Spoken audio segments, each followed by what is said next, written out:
আপনারা দেখতে পাচ্ছেন এই বিশেষ ধরনের মানুষটিকে, যিনি 160 কিলোমিটার জার্নি করে এসেছে শুধুমাত্র মাছ ভাজা খাওয়ার জন্য।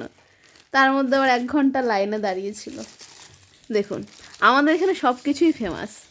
এটা আমাদের গ্রাম বটে, আমাদের গ্রামের মাছ ভাজা বিশাল ফেমাস।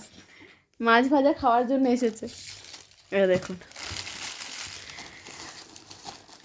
160 কিলোমিটার জার্নি করে সকালবেলায় বেরিয়ে বিশেষ করে এটার জন্য সেটা এই যে মাছ ভাজা খেতে এসেছে।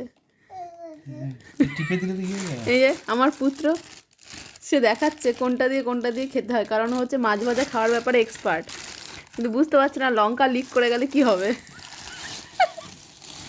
এই যে মাছ ভাজা, বাবা রে, এগুলোকে বলে আমুদি মাছ। এগুলো তোমাদের শহরে পাওয়া যায় না, আমাদের গ্রামে পাওয়া যায়। তুই খাবি? বলছে ওনাদের শহরে নাকি পাওয়া যায় না মাছ, তাই গ্রামে এসেছে।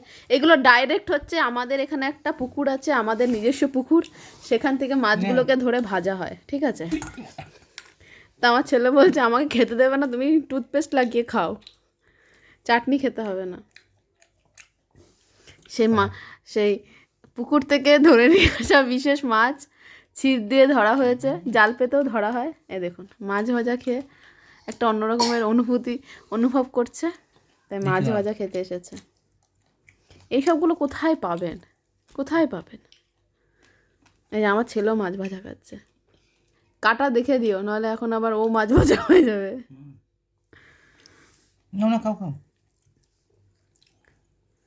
চাটনিগুলো হলো।